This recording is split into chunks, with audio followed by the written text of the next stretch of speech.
Jambo na karibu sana mpendwa mtazamaji popote ulipo, ni Winnie Mandi, wanasema ni janja la town. Karibu sana ndani ya #chaumbea254. Nilikuwa nimewamisije. Na wapeleka moja kwa moja nikishusha mikuki na mishale upande wa +001 ama 001, yes, +254 001 kaunti ya Mombasa, ambako mpendwa mtazamaji mnafahamu kabisa kanisa ambalo lilikuwa maeneo ya Shakahola na pia vifo ambavyo viliweza kuhusishwa pamoja na yule aliyejulikana kama Pastor Mackenzie. Mpendwa mtazamaji, leo hii sitakuwa nikimzungumzia Pastor Ezekiel ambaye ni mfuasi wake Mwenyezi Mungu, ambaye pia ameweza kulinganishwa ama basi ameweza kuwa linked na vifo vya Shakahola pamoja na pia kuhusishwa katika kesi yake Mackenzie. Basi wapo kama unafahamu Pastor Ezekiel alikuwepo basi pale custody upande wa Port Police Station. Kama nilivyokuwa nasema kwamba Pastor Ezekiel aliweza kukamatwa na polisi na akaweza kupelekwa pale Port Police Station, ambako kwa sasa hivi ni takriban wiki moja imeweza kuisha kabla ya kesi yake haijaweza kufikiwa, na kila wakati ambapo mpendwa mtazamaji unapata kwamba kesi yake inaenda kusikizwa, wanapata kwamba kuna kuwepo na kuahirishwa. Leo hii basi kesi ilikuwa isikizwe tena, na kulingana na udaku uliotokea sasa hivi kama takriban ya masaa mawili yaliyopita, inasemekana kwamba tarehe 4 mwezi wa 5 mwaka 2023 basi ndiko kesi yake itakuwa ikisikikana. Ni mengi tu nafahamu kwamba umeweza kuyajua vifo vile ambavyo viliweza kuzikuliwa na serikali, ambavyo viliweza kufuatiliwa, na sasa hivi inasemekana kwamba usalama wa ndani unashughulikia swala lile. Kwa sasa hivi nilichotaka ujue ni kwamba Pastor Ezekiel bado amekabidhiwa pale katika kituo cha polisi cha Port Police Station hadi tarehe 4 mwezi wa 5 mwaka 2023, ambako ndo kesi yake itakuwa ikisikika. Usije ukaenda mbali, gonga notification bell, hakikisha umeweza kusubscribe. And 2023 within the church precincts where the respondent presides over as a preacher and or pastor. Counsel for the state invited the court to peruse and consider 17 OB reports of such deaths, photostat copies of which were annexed to the affidavit in support of the application, which the state urges give credence to the intelligence information of the deaths at the said church precincts.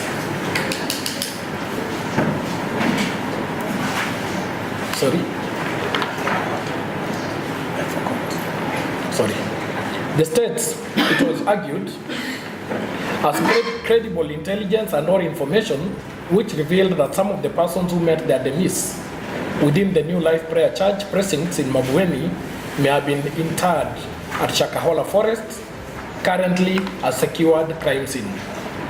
That upon the demise of the innocent and vulnerable followers, quote unquote, of the respondents, their bodies were preserved at a privately run morgue in Kilifi before being transported and interred on Paul Mackenzie's land in the Shakahola Forest, and could well be among the bodies that have since been retrieved from the property in an ongoing search and exhumation exercise, and hence the connection between the respondents, Paul Mackenzie, and the Shakahola massacre.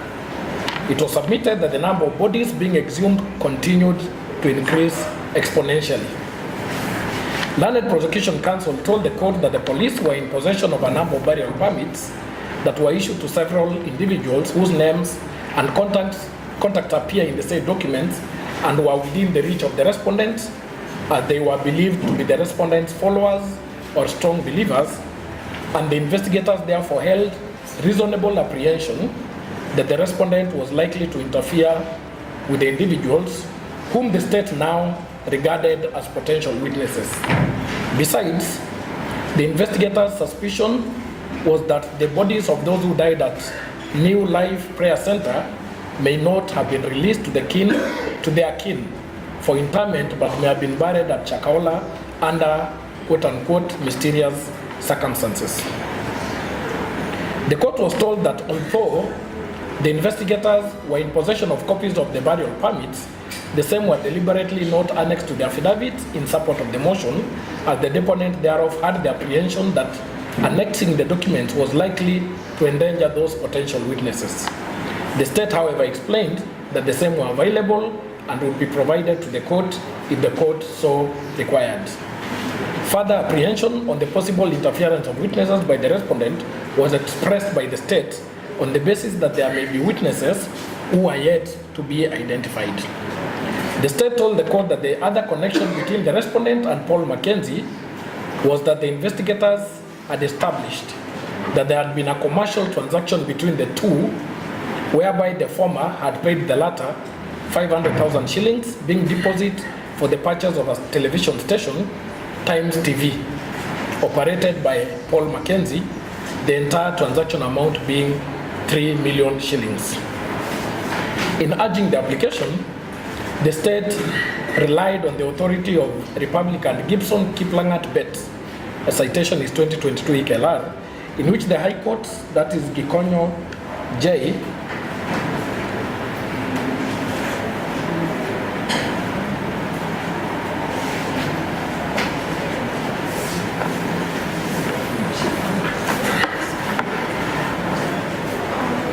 stated as follows. Gikonyo J stated as follows. I am quoting the citation, the authority cited.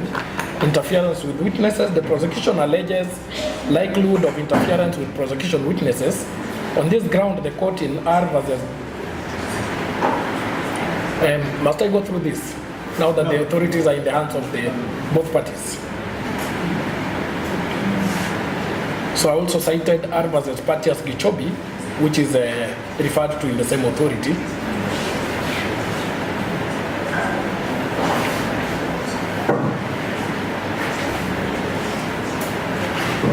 The state supposed that the standard of proof as to what amounts to a compelling reason is that of proof on a balance of probabilities, unlike the standard required in proving a criminal charge, which is that of proof beyond reasonable doubt.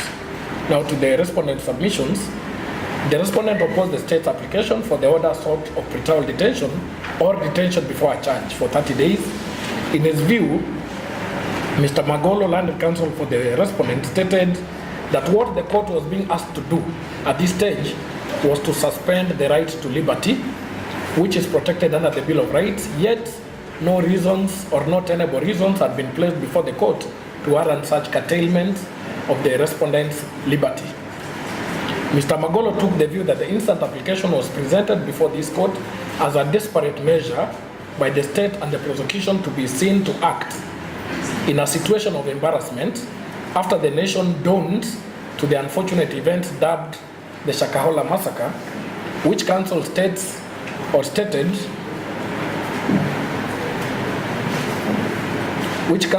was exclusively connected to Paul Mackenzie and not the respondent in this matter. Counsel stated that the desperation arose from the fact that the state failed in terms of security and intelligence, and that his client, the respondent, is a scapegoat in the attempt by the state to be seen to be decisive following the many deaths. Counsel rhetorically posed the question, where were they when people were being killed and buried in Shakahola? While admitting that the respondent transacted with Paul Mackenzie, whereby the former paid a deposit towards the purchase of Times TV station from the latter, counsel for the respondent stated that a mere commercial activity, such as the purchase of a TV station, cannot amount to a compelling reason or a reason at all to warrant the respondent to be detained for the period that the state seeks. Counsel added that such detention can only be allowed under Article 49(1)(h) of the Constitution, where the state provides compelling reasons that would warrant the same. In further opposition to the state's application, the respondent's counsel submitted that the mere fact that the witnesses the state was referring to were said to be members of New Life Prayer Center and followers of the respondent could not possibly be construed to a likelihood of the respondent interfering with the said witnesses, who in any event remained unnamed. He referred the court to the authority of Gibson Kiplangat Bet, I've given the citation above, in which the court stated that the specific instances of or likelihood of interference with witnesses must be laid before the court with such succinct detail of evidence in support thereof as to persuade the court to deny a person bond on that ground. Counsel for the respondent submitted that New Life Prayer Center had followers or members in the thousands, and that it was therefore not possible that the respondent would have control or influence over them, let alone know them all. In this case, counsel stated the state did not show which particular witness or witnesses the respondent would influence or interfere with, and as such, the state had not demonstrated that there would be such influence or interference perpetuated by the respondent. In his further submissions, Mr. Magolo told the court that deaths may have occurred at the church premises, but attributed the same to natural causes, adding that it was not unusual for very ill people to be taken to a church for prayers, reminiscent of the biblical woman who had been suffering from hemorrhages for 12 years and had spent all she had on physicians who were unable to treat her, so then went to Jesus, touched the fringe of his clothes, and was healed. Counsel stated that in the event of the death of such ailing people who seek healing intervention in church, it would be outrageous to blame the administration or management of the particular church for the deaths.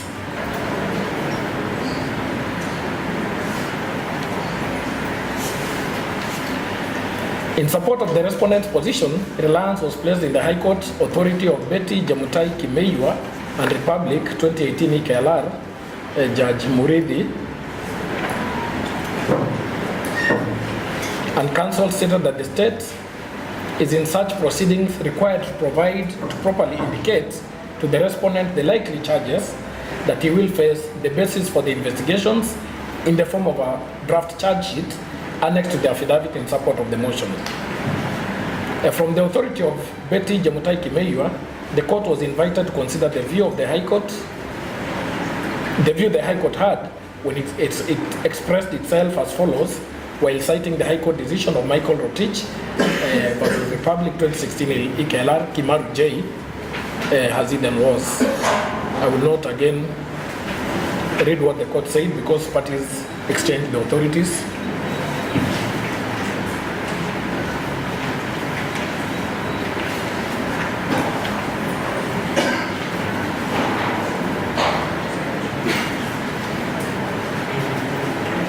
In conclusion, learned counsel for the respondent stated that there had not been demonstrated by the state that the respondent is likely to interfere with witnesses, abscond, or otherwise bring his trial to disrepute, noting that none of the OB reports referred to the respondent. In addition, counsel stated that while the respondent is not opposed to investigations being conducted, he should not be detained in police custody, as he was ready to cooperate with the investigators and abide by and comply with any orders that this court may issue. The state's rejoinder. In rejoinder to the submissions by the respondent, Mr. Kiprop urged that sufficient grounds had been presented to the court through the supporting affidavit and a case for the detention of the respondent made. Mr. Jami submitted that the decision of Betty Jemutai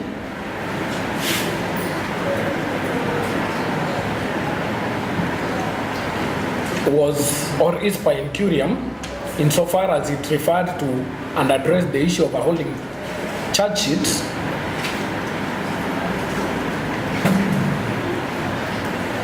as the same did not consider or take the cue from the earlier authority of Samuel Cheriot Arap Langat and Republic, Chesoni J as it then was, in 1982 EKLR, where the finding had been made that a holding charge sheet does not exist in law.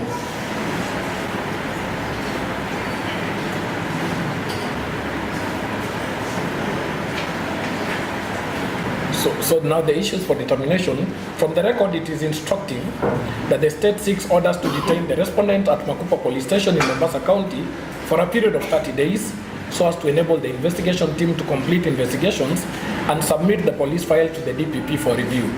The grounds that have been proffered by the state as constituting compelling reasons to detain the respondent are discernible as follows: that the investigating team is undertaking investigations relating to serious crimes that the respondent is jointly and by conspiracy suspected to have committed, including but not limited to all those offenses that are mentioned.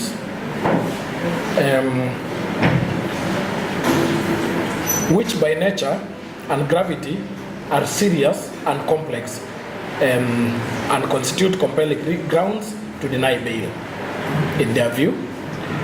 B, the respondent may influence or interfere with witnesses, and that constitutes a compelling reason for his detention pending investigation. C, that the fact that the Shakahola massacre, quote unquote, has received public notoriety renders the investigations into the same to be of great public interest, hence sufficiently compelling to warrant the detention of the respondent. Now, the issue for determination is whether the three grounds above that have been presented by the state constitute compelling grounds or reasons, and subject thereto, whether there has been provided sufficient material to establish their existence. Our analysis and findings. Bail is a constitutional right as enshrined in Article 49(1)(h) of the Constitution of Kenya. A person who has been arrested on suspicion of committing a criminal offense can only be denied bail if there are compelling reasons for such denial. Thus then, the constitutional standard for denying bail to an arrested person who has been presented before court is the compelling reasons test. As properly submitted by Mr. Magolo, the burden to demonstrate that the reasons for denial of bail, that there are reasons for denial of bail, lies on the prosecution to establish the existence of those compelling reasons. That was the finding in R versus Richard Itweka Wahiti, 2016 EKLR. I'm also in agreement with Mr. Kiprop and Mr. Jami that the standard of proof required to prove that the reasons for denial of bond meet the compelling reasons test is on a balance of probabilities. That again is as per the holdings in Republic versus Mwema Mutia, 2017 EKLR, Republic versus Mbiti Munguti, 2020 EKLR, and Republic versus Benson Mushiri Guchue, 2019 EKLR. There is no requirement under the law that the prosecution proves the compelling reasons beyond reasonable doubt. Indeed, such a standard would be impossible to meet at this point. Reference is made to the bail and bond policy guidelines at page 19. On the above basis, it is clear that the order sought for detention of the respondent is a discretionary one. A discretionary order may be issued in a case where the court has considered the material being placed before it, provided that the discretion is exercised judiciously.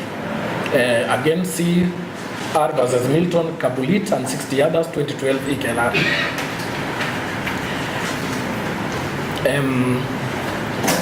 Then, in the case of Republic and Danford, Kabage Mwangi,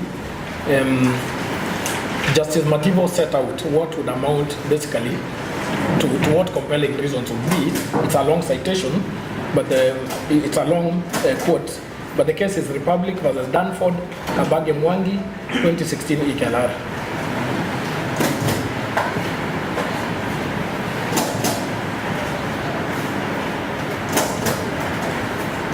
So I will not read through it. But of importance is he has pointed out the nature of the charges, the likelihood of the accused interfering with witnesses or suppressing any evidence that may incriminate him,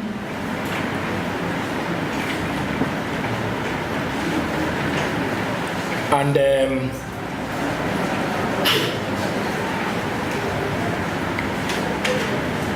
the interests of the public. He has specifically stated, he has stated many, but those are the ones that I wish to highlight. The jurisprudence that emerges from the authorities above is in part that the seriousness in nature of the offenses that are under investigation the likelihood that the accused person may interfere with witnesses. I'll repeat that. The jurisprudence that emerges from the authorities above is in part that the seriousness in nature of the offenses that are under investigation, the likelihood that the accused person may interfere with witnesses or may suppress any evidence that may incriminate him, and the interest of the public, if the same outweighs the right to liberty of the respondent, if proved on a balance of probabilities, are compelling reasons for denial of bond. I will now turn to the issue whether on a balance of probabilities, the state has proved the three compelling reasons above. The state made allegations against the respondent that is suspected to have committed criminal offenses or otherwise connected to Paul Mackenzie and or the Shakahola massacre, which the respondent, through his counsel, vehemently denied.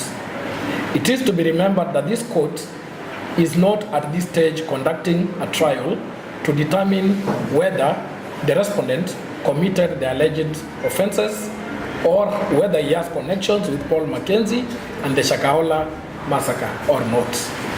That will be for the trial court should the position of the investigations get to that point. No doubt, the mass media, including newspapers, radio, television, and the internet, have recently been and continue to be awash with news on the still unfolding, most unfortunate events of the massacre at Shakahola Forest, and the public is generally alarmed at the discovery of bodies reported to have been buried in mass graves, pointing to possible complex criminal acts which are said to have resulted in at least 100 people being killed or starved to death over a substantial period of time. The collective interest of the public, no doubt, is that those involved in the criminal activities leading to the loss of lives of that magnitude in the unprecedented Shakahola massacre must be brought to book. The public remains anxious. Further, it goes without saying that as a preacher and admittedly the strength behind the New Life Prayer Center, the respondent wields immense influence over his followers and congregants. This perhaps is best portrayed by the mammoth attendances that he attracts in the church services, events that he holds, as has been seen in the past from media reports. It is pursuant to that I am persuaded by the state that although the affidavit in support of the application talked of interference of witnesses who are not named, but only referred to as the respondent's followers or church members, the respondent indeed has influence over persons whom he may not himself know, as the names have been withheld, but who may be witnesses, more so considering the fact that the state has expressed fears that such witnesses may be interfered with in the event that their details are disclosed. The matter concerning the Shakahola massacre, as stated above, is one of great public interest. The state urged that the respondents may be linked to the same, and having found that it has been proved on a balance of probabilities that there is a possibility that the respondent may interfere with witnesses, a good case, in my view, has been made for the respondent to be detained on the three compelling reasons of the possibility of interference with witnesses, that is one, the interest of the public is the second, and the seriousness in nature of the offenses under investigations. We have seen from case law above that any of the three grounds, when proved to the required standard, meet the compelling reasons tests. But then, the specifics of the investigations the state wishes to complete, as per the submissions of the state, are not disclosed, save for the intention to record the statements of witnesses. That being the case, this court will in the premises take it that the time sought is for purposes of recording witness statements. In my view, then, 30 days as sought for that exercise would be manifestly excessive.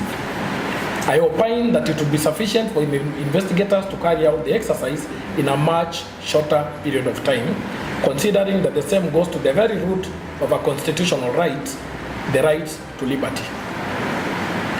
Now, as regards the submission by the respondent's counsel that failure by the deponent to the affidavit in support of the application to annex a holding or draft charge sheet renders the application insufficient and defective, I note that whereas that was the holding of the Kimaru J, as it then was, that indeed that such an application should fail, I appreciate the decision of Chesoni J, as it then was, in the authority of Samuel Cheruiyot Alaprangat, that such a document does not exist in law. It is further instructive that from all other decisions cited above, that the court did not refer to the document known as a draft or holding charge. Of course, a challenge is posed to this court when two conflicting authorities are presented before it, but it would obviously not be in the place of this court to declare or make a finding that the decision of Betty Jemutai Kimeiwa is per incuriam, as suggested by Mr. Jami, for not considering. I know you want me to repeat that. Mr. Jami. Of course, a challenge is posed to this court when two conflicting authorities are presented before it, but it would obviously not be in the place of this court to declare or make a finding that the decision of Betty Jemutai is per incuriam, as suggested by Mr. Jami, for not considering the position that Chesoni J took on the matter in the decision of Samuel Cheruiyot Araplangat.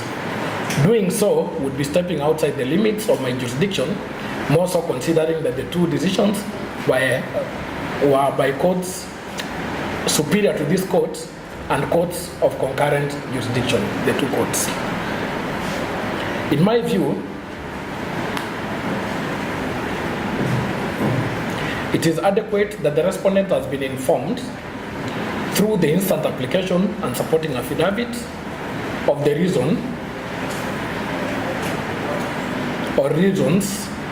I'll repeat that. In my view, it is adequate that the respondent has been informed through the instant application and supporting affidavit the reason or reasons for his detention in line with Article 49(1)(g) of the Constitution, having been brought before this court within 24 hours of his apprehension. In the result, being of the foregoing inclinations and being of the belief that the state or police have continued to make good use of the period of about 5 days during which the respondent has been in police custody at Makupa and Port police stations in Mombasa, I will allow the state's motion dated 28 April 2023 in the following terms. That the respondent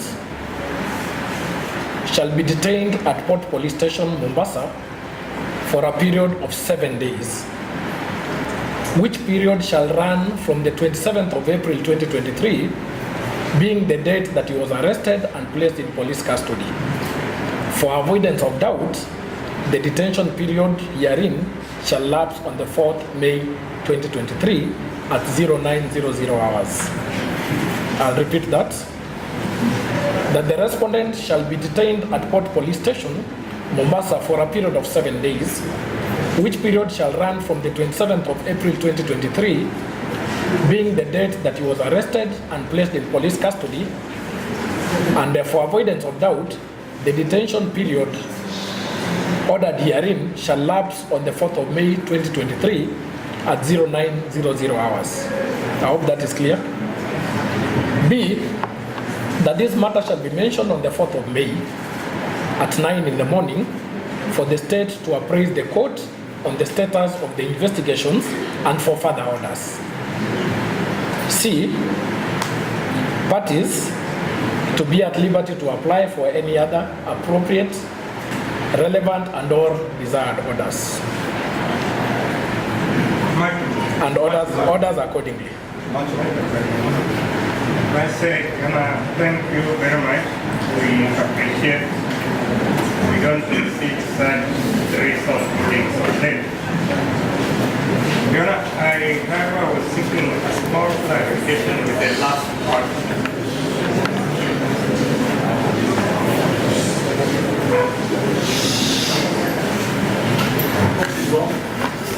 You'll get a copy of the ruling, eh? I'll print it right away. You'll get copies. We'll print enough copies.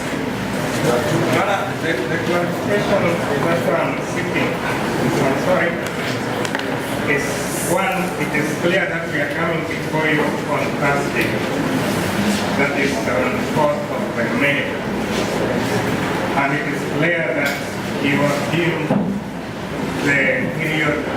decision.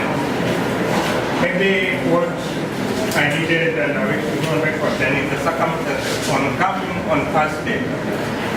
We are coming either to be discharged or at the very least to be given our bond so that this man can go home.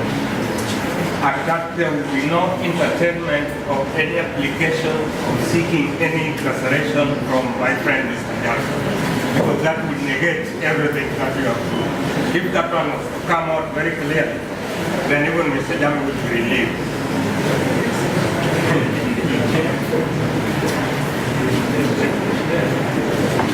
And I might add a second application that we have in regard to the defense.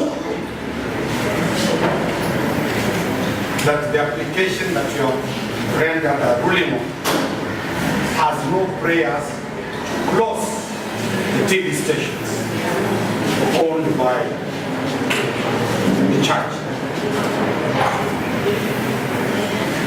Neither has any court given those powers. This is the only court, Your Honor, we are for. The rest, probably the court, the state can highlight, because the state is here. Under which authority have they closed the church and also the TV station? Probably they might be telling us on the basis of that, because